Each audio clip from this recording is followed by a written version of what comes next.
Hello friends, तो आज की क्लास में हम लोग पढ़ने वाले हैं अर्ध तरंग दृष्टकारी के बारे में। तो चलिए जानते हैं कि अर्ध तरंग दृष्टकारी क्या है, इसकी संरचना कार्यविधि क्या है, और ये क्लास 12th फिजिक्स का प्रैक्टिकल का काफी मोस्ट इंपॉर्टेंट टॉपिक है। अगर आप प्रैक्टिकल में ये टॉपिक बनाते हैं तो ये जान लीजिए सबसे बेहतर रिजल्ट आपका होगा। अगर आप फिजिक्स के प्रैक्टिकल में, अगर क्लास 12th में हैं, तो फिजिक्स के प्रैक्टिकल में अगर आप अर्ध तरंग दृष्टकारी को बनाते हैं तो आपका सबसे बेहतर रिजल्ट होगा। लेकिन अगर उस अर्ध तरंग दृष्टकारी को आप बना रहे हैं अपने चार्ट पेपर पर, तो बिल्कुल बेटा ये जान लीजिए उससे जितने रिलेटेड टॉपिक्स हैं उनके बारे में आपको पता भी होना चाहिए। और हम आपको आज इतना अच्छे से क्लियर करा देंगे, इसमें कोई भी डाउट नहीं रह जाएगा। अब बेनिफिट आपका, अगर इस टॉपिक को आप अपने चार्ट पेपर पर बनाते हैं तो अदर बच्चों के कंपैरिजन में आपको क्या बेनिफिट मिलता है, क्या लाभ मिलता है, उसके बारे में सबसे पहले जान लेते हैं। बेटा अगर कोई भी चीज अगर आप यूनिक करते हैं, यूनिक मतलब सबसे अलग, अगर आप कोई भी चीज सबसे अलग कर रहे हैं तो समझ लीजिए बेटा सबका फोकस आप पे ही होगा, एग्जामिनर का फोकस आप पे ही होगा। यानी अगर एग्जामिनर ये देखता है कि जनरली जो बच्चे प्रैक्टिकल अपने चार्ट पेपर पे बना रहे हैं, जो फिगर या जो भी डायग्राम अपने चार्ट पेपर पर बनाए हैं, जनरली क्या होता है सभी बच्चे एक जैसे बना लेते हैं। जैसे कोई ट्रांसफार्मर बनाया है तो लगभग ज्यादातर लोग ट्रांसफार्मर बनाते हैं। लेकिन बेटा थोड़ा सा आप कुछ हटके करिए, थोड़ा सा आपको कुछ हटके करना है अपने चार्ट पेपर पर, सभी से अलग कुछ चीजें बनाना, कुछ ऐसा बनाना है सभी से जो अलग हो। और अलग होने का साथ साथ बेटा ऐसा नहीं कि अलग तो बना लिए लेकिन उसके बारे में पता कुछ ना हो ना। तो ये देखिए आपको प्रैक्टिकल में, अब देखिए बोर्ड परीक्षा में ये आपका 35 नंबर दिलाएगा। ये फिजिक्स में 35 नंबर ये दिलाएगा आपको, 35 नंबर, बिल्कुल मजाक नहीं समझिएगा बेटा, बिल्कुल ये पक्का। कितना नंबर? 35 नंबर। 30 नंबर तो आप प्रैक्टिकल से ले ही लेंगे, लेकिन बोर्ड परीक्षा का जब एग्जाम होगा, रिटन एग्जाम होगा, तो उसमें भी ये 5 नंबर में लगभग हर साल पूछ ही लिया जाता है, अल्टरनेट करके। एक साल नहीं पूछा तो अगले साल ये पूछ ही लिया जाता है। अर्ध तरंग दृष्टकारी और पूर्ण तरंग दृष्टकारी के बारे में पूछ ही लिया जाता है। तो आपका 5 नंबर का ये और प्लस 30 नंबर प्रैक्टिकल, तो आपका 35 नंबर कंप्लीट होगा। बेटा वीडियो को लास्ट तक देखिए, बहुत इजीली से आपको बताना है। चलिए तो शुरू करते हैं। चलिए तो ये हमारा क्या है, अर्ध तरंग दृष्टकारी है। तो ये जानते हैं सबसे पहला क्वेश्चन कि अर्ध तरंग दृष्टकारी कहते किसे।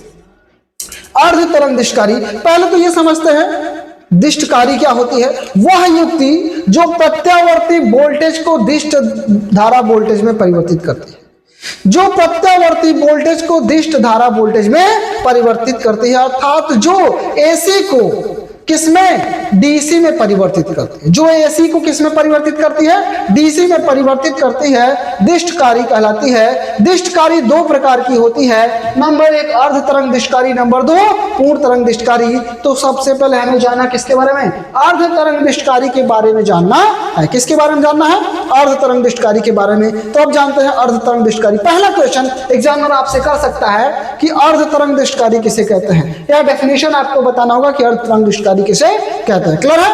तो अर्ध तरंग दृष्टकारी किसे कहते हैं, ध्यान से सुन लीजिए। वह दृष्टकारी जिसका प्रयोग हम प्रत्यावर्ती धारा के केवल धनात्मक अर्धचक्र में ही चालन के लिए करते हैं।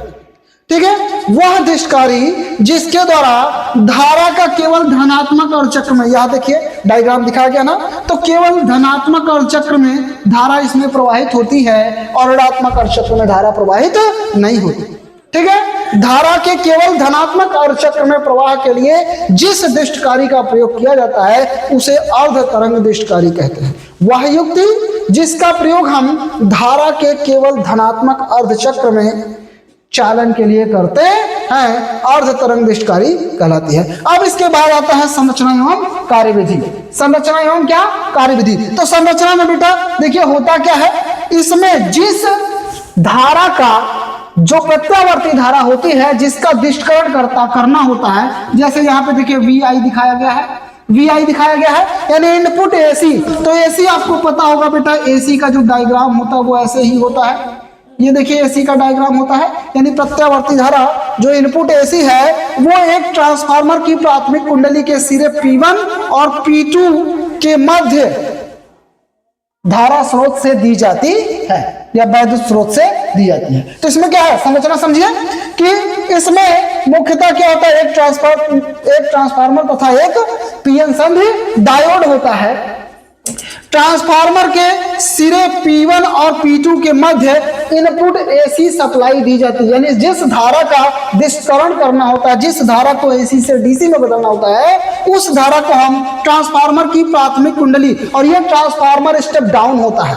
यह ट्रांसफार्मर आपसे एग्जामिनर पूछ लेगा कि इसमें ये जो ट्रांसफार्मर, ये ट्रांसफार्मर का प्रतीक है बेटा, ये जो प्रतीक है ये ट्रांसफार्मर का, यहां से लेके ये जो प्रतीक है ये किसका है, ट्रांसफार्मर का है। तो ये ट्रांसफार्मर की प्राइमरी वाइंडिंग प्राथमिक कुंडली P1 है और द्वितीय कुंडली P2 है। और ये देखिए ट्रांसफार्मर का सेकेंडरी वाइंडिंग, ये ट्रांसफार्मर की प्राथमिक कुंडली का सिरा P1 और P2 है और सेकेंडरी वाइंडिंग का सिरा S1 और S2 है। क्लियर है? तो ये ट्रांसफार्मर जो होता है स्टेप डाउन होता है। जान लीजिए एग्जामिनर अगर पूछ लेगा आपसे कि बेटा इसमें कौन सा ट्रांसफार्मर प्रयोग करते हैं, जो अर्ध तरंगिष्टकारी आप बनाते हैं उसमें कौन सा ट्रांसफार्मर प्रयोग किया जाता है, तो सीधी सी बात आप जान लीजिए बेटा स्टेप डाउन। कौन सा? Step down.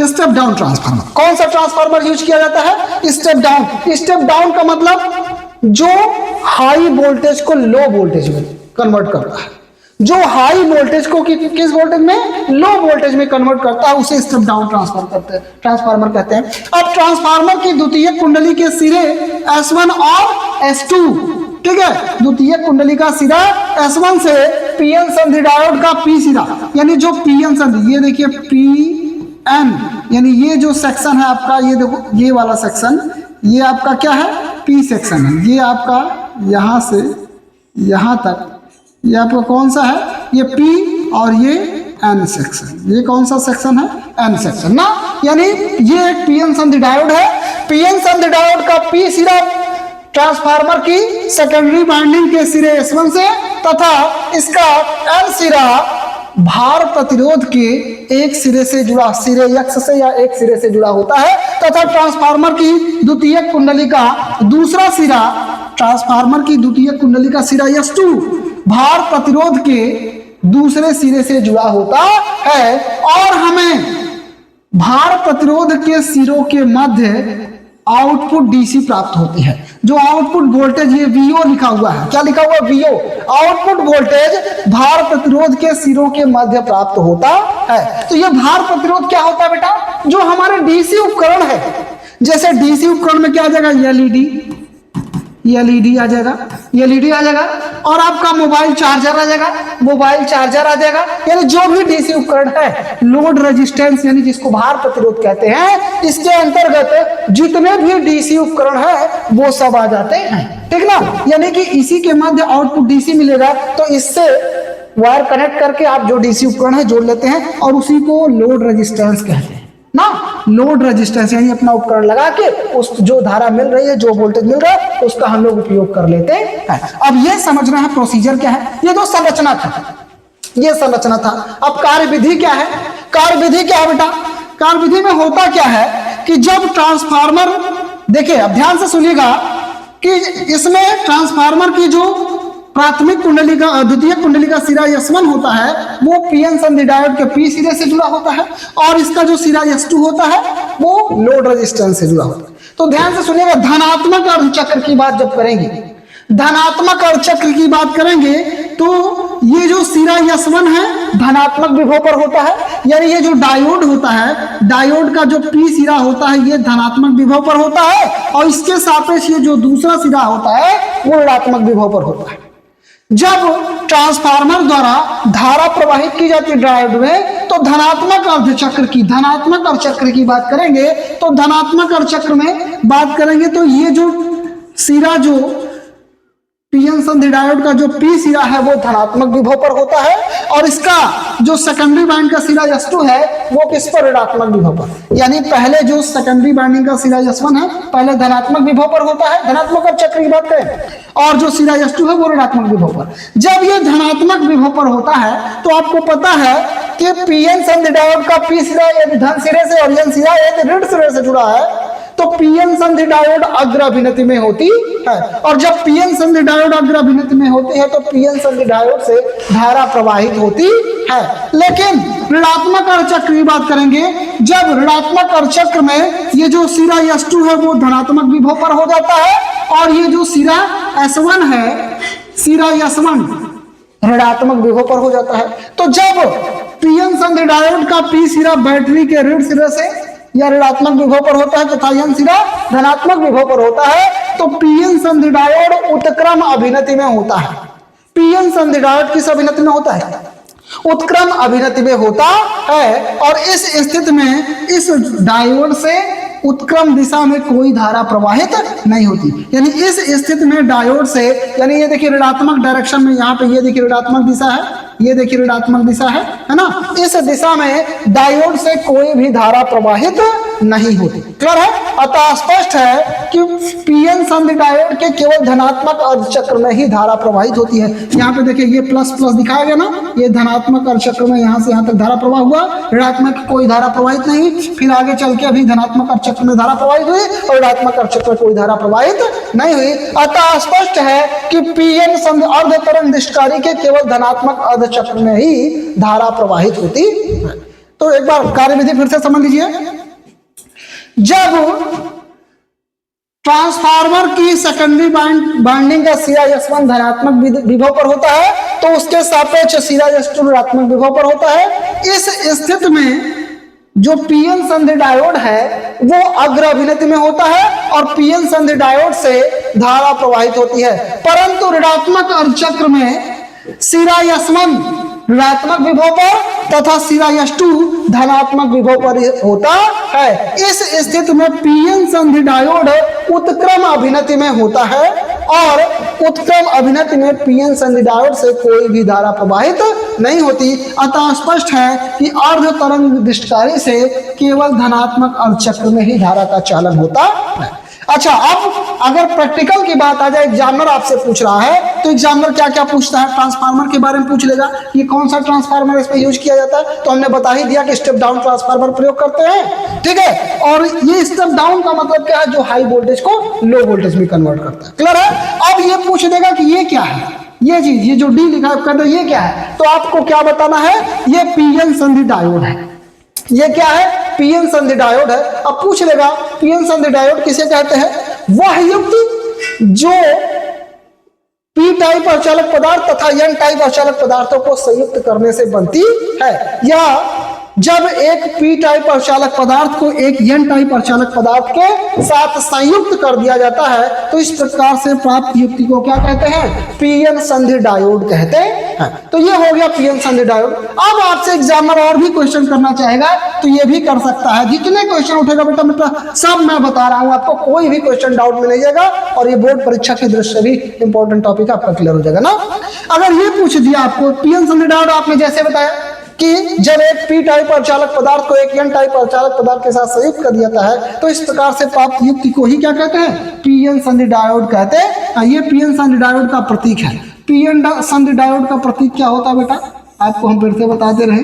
ये देखिए, ये पीएन संधि डायोड का क्या है? लॉजिक प्रतीक है। यहाँ पे ये लॉजिक प्रतीक ही दिखाया गया, ठीक ना।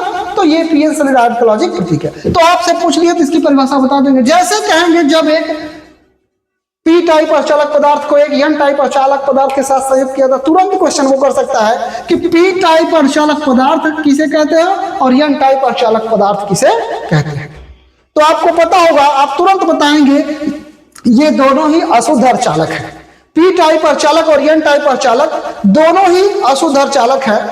तो क्या जब किसी शुद्ध अर्धचालक पदार्थ में, जब किसी पी टाइप, देखिए पी टाइप में 3 और एन टाइप में 5, याद रखिएगा पी टाइप में कितना? 3 संयोजकता वाला अशुद्धि मिलाते हैं और एन टाइप में कितने? 5 संयोजकता वाला अशुद्धि परमाणु लेते हैं। तो आपसे पूछेगा, बस यही याद करना है, यही पी में 3।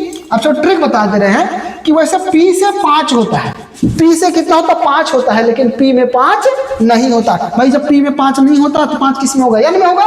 तो यह पी में कितना होगा? 3 होगा। क्लियर है? ये भी जान 3 है, 2 संख्या आपको याद करना, 3 और 5।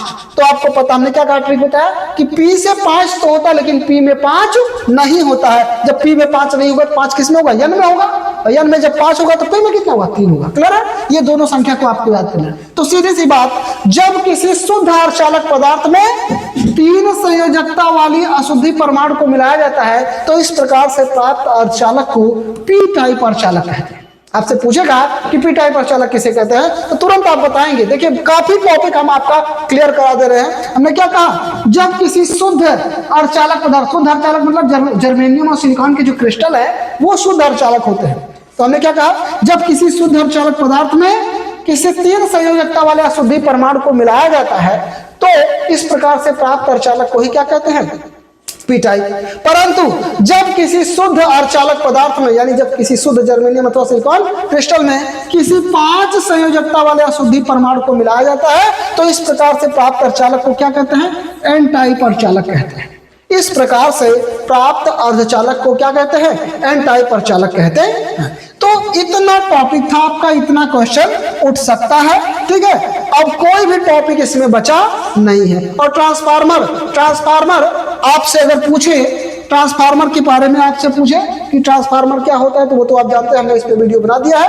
और उसका लिंक ये जो आपके देखिए इस वीडियो के ऊपर, ये जो आपको वीडियो दिख रहा है यहाँ पे, इसको आप इस वीडियो पर क्लिक करेंगे तो आपका क्या मिल जाएगा, ट्रांसफार्मर का लिंक मिल जाएगा। और इसके यहाँ पे देखिए लेफ्ट साइड में जो वीडियो का लिंक दिख रहा है, अगर इस चैप्टर को, इस अर्धचालक भौतिकी को आपको पूरा से अच्छे से पढ़ना है तो देखिए हमने ये वीडियो में ऊपर देखिए लेफ्ट साइड में अर्धचालक भौतिकी का 1 शॉट का वीडियो बनाया हुआ है, और उस वीडियो को आप देख लेंगे तो पूरा अर्धचालक भौतिकी क्लियर हो जाएगा। और ये चैप्टर बोर्ड एग्जाम में 8 से 10 नंबर में जरूर पूछा जाता है। उम्मीद है ये वीडियो आपको समझ में आया होगा, पसंद आया होगा, और समझ में मजा आया तो लाइक और शेयर जरूर करिएगा। धन्यवाद।